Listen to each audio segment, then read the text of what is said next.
Bayangkan sebuah tempat di mana anak-anak tidur di bawah langit yang dipenuhi drone, di mana doa dan air mata tumpah di tanah yang sama, di mana satu bangsa bermimpi membangun rumah, sementara bangsa lain bertahan agar tidak diusir dari rumahnya.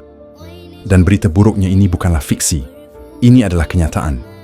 Dan inilah kisah tentang dua bangsa yang mencintai tanah yang sama, namun tak bisa hidup bersama, Palestina dan Israel. Dua kata yang bisa memecah forum internasional, menyalakan debat di media sosial, bahkan mengubah sahabat menjadi lawan. Inilah kisah nyata dari pengusiran, penjajahan, perang, perdamaian yang gagal, dan harapan yang belum mati. Sejarah panjang Israel dan Palestina dari tanah suci menuju derita abadi. Semua bermula ribuan tahun lalu di tanah yang dikenal sebagai Kanaan. Kawasan ini dihuni oleh berbagai suku bangsa, termasuk bangsa Kanaan, Filistin, dan Ibrani. Sekitar 1200 sebelum Masehi, bangsa Ibrani yang dipimpin oleh Nabi Musa dan Yosua diyakini masuk ke wilayah ini setelah keluar dari Mesir.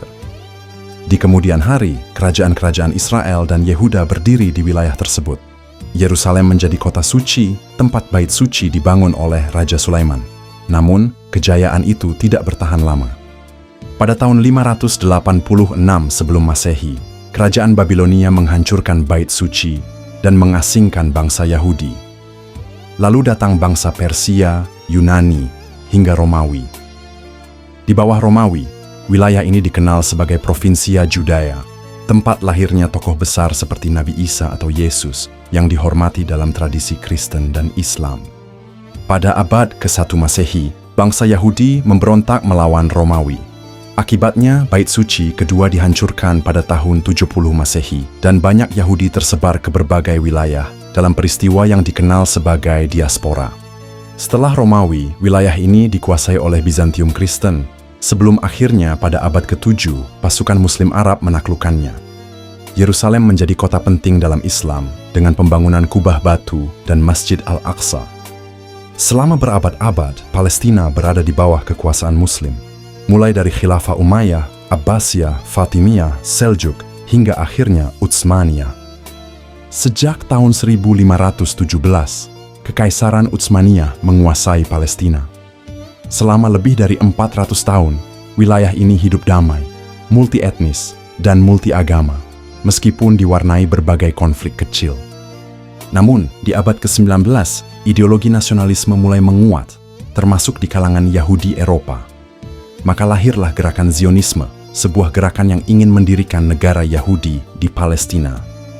Tokoh utamanya, Theodor Herzl, menyerukan agar bangsa Yahudi memiliki tanah sendiri. Tapi bagaimana caranya jika tanah yang dimaksud adalah rumah bagi bangsa Arab Palestina? Setelah Perang Dunia I, Kekaisaran Utsmaniyah runtuh. Inggris mengambil alih Palestina berdasarkan mandat Liga Bangsa-Bangsa. Pada tahun 1917, Inggris mengeluarkan Deklarasi Balfour, sebuah janji kepada kaum Zionis bahwa Inggris mendukung pendirian tanah air nasional Yahudi di Palestina. Sementara itu, bangsa Arab Palestina menentang keras deklarasi ini. Mereka telah tinggal di wilayah tersebut selama berabad-abad dan menolak dijadikan minoritas di tanah sendiri. Ketegangan pun meningkat.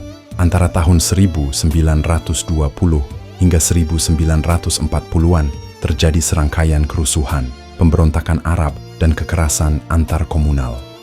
Perang Dunia II dan tragedi Holocaust yang menewaskan 6 juta Yahudi semakin memperkuat dorongan kaum Zionis untuk mendirikan negara sendiri.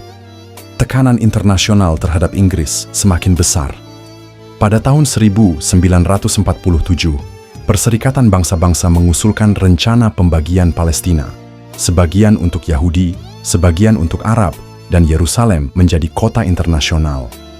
Kaum Zionis menerima rencana ini, tetapi bangsa Arab Palestina dan negara-negara Arab menolaknya. Pada 14 Mei 1948, David Ben-Gurion memproklamasikan berdirinya negara Israel. Keesokan harinya negara-negara Arab menyerang, memicu Perang Arab-Israel pertama. Israel menang. Lebih dari 700.000 warga Palestina mengungsi atau diusir, peristiwa yang oleh Palestina disebut sebagai Nakba, bencana besar. Sejak 1948, konflik terus berlanjut. Pada tahun 1967, dalam Perang 6 Hari, Israel mengalahkan 3 negara Arab sekaligus dan menduduki tepi barat, Gaza, Sinai, dan dataran tinggi Golan. Tepi barat dan Gaza adalah wilayah yang seharusnya menjadi negara Palestina. Namun sejak saat itu, wilayah-wilayah tersebut berada di bawah pendudukan militer Israel. Ketidakadilan, blokade, dan pembangunan permukiman Yahudi di tanah Palestina memicu kemarahan. Pada 1987, rakyat Palestina melancarkan Intifada pertama, pemberontakan rakyat melawan pendudukan. Tahun 2000, Intifada kedua meletus. Kali ini lebih berdarah dan penuh kekerasan. Bom bunuh diri dan serangan udara menjadi bagian dari realitas sehari-hari. Sejak konflik meledak pada 1948, dunia terus mencari jalan menuju perdamaian. Tapi, seperti fata morgana di padang gurun, perdamaian Palestina dan Israel selalu tampak dekat, namun tak pernah tercapai. Salah satu momen paling bersejarah adalah Kesepakatan Oslo tahun 1993. Disinilah untuk pertama kalinya pemimpin Organisasi Pembebasan Palestina, PLO, Yasser Arafat, dan Perdana Menteri Israel, Yitzhak Rabin, saling berjabat tangan di depan Gedung Putih. Dunia bersorak, harapan menyala. Oslo menciptakan apa yang disebut sebagai Otoritas Nasional Palestina, pemerintahan sementara Palestina yang diberi kewenangan terbatas di tepi barat dan Gaza. Tapi, perjanjian itu tidak menyelesaikan masalah inti, yaitu Yerusalem Timur yang diduduki Israel, namun diimpikan Palestina sebagai ibu kota, permukiman Yahudi yang terus bertambah di tanah Palestina, dan batas wilayah yang tidak pernah jelas. Oslo hanyalah awal, bukan solusi. Setelahnya, berbagai pertemuan dilakukan. Camp David tahun 2000, Annapolis tahun 2007, inisiatif perdamaian Arab, namun semuanya gagal mencapai kesepakatan final. Bahkan setelah Rabin dibunuh oleh ekstremis Yahudi yang menolak kompromi, arah perdamaian semakin suram. Di sisi lain, muncul perpecahan internal Palestina. Pada 2006, Hamas memenangkan pemilu Palestina, membuat benturan tajam dengan Fatah.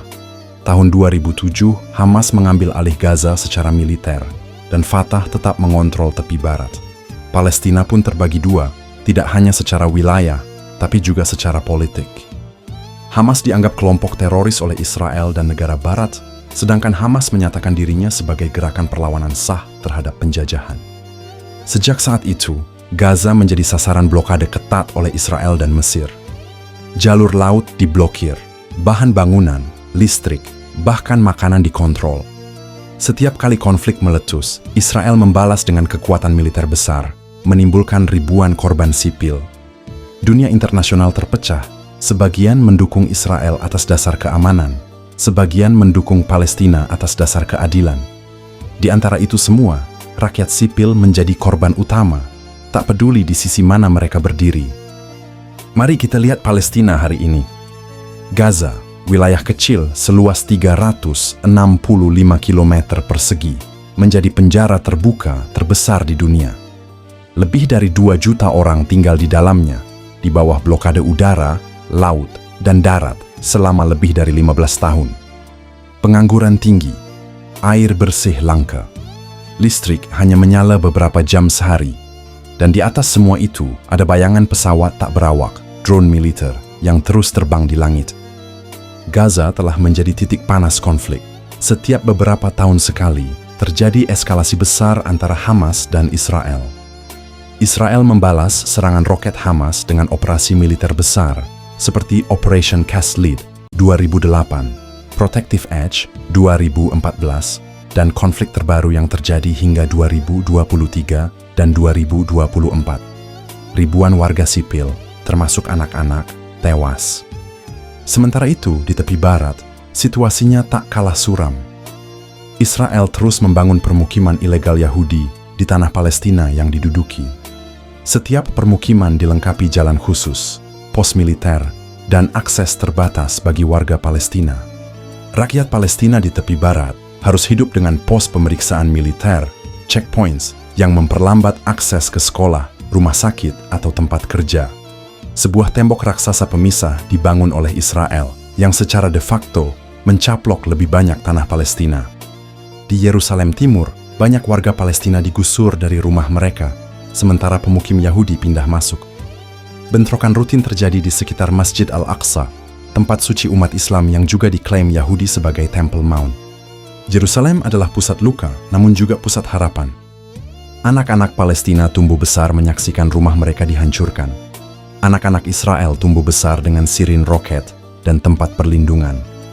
Generasi demi generasi, kedua belah pihak tumbuh dalam trauma dan ketakutan. Namun, harapan tak pernah mati. Meskipun pemerintahan-pemerintahan besar gagal, gerakan akar rumput, aktivis hak asasi manusia, dan kelompok lintas agama terus bekerja memperjuangkan keadilan dan perdamaian. Ada orang-orang Yahudi yang berdiri membela hak Palestina. Ada orang-orang Palestina yang menolak kekerasan dan memperjuangkan solusi damai. Di tengah reruntuhan, manusia-manusia seperti ini adalah bintang kecil dalam langit yang gelap. Masa depan Palestina dan Israel belum pasti. Tapi satu hal yang pasti, jika tidak ada keadilan, tidak akan ada kedamaian. Jika satu bangsa hidup bebas dan yang lain hidup tertindas, perdamaian hanya akan jadi ilusi. Sejarah Israel dan Palestina adalah kisah tentang tanah, air mata, dan darah. Tapi juga tentang harapan. Harapan bahwa suatu hari nanti, anak-anak di Yerusalem dan Gaza bisa hidup tanpa rasa takut. Karena sejatinya, tidak ada tanah suci yang layak dipertahankan dengan nyawa tak berdosa. Dan tidak ada bangsa yang bisa damai di atas penderitaan bangsa lain.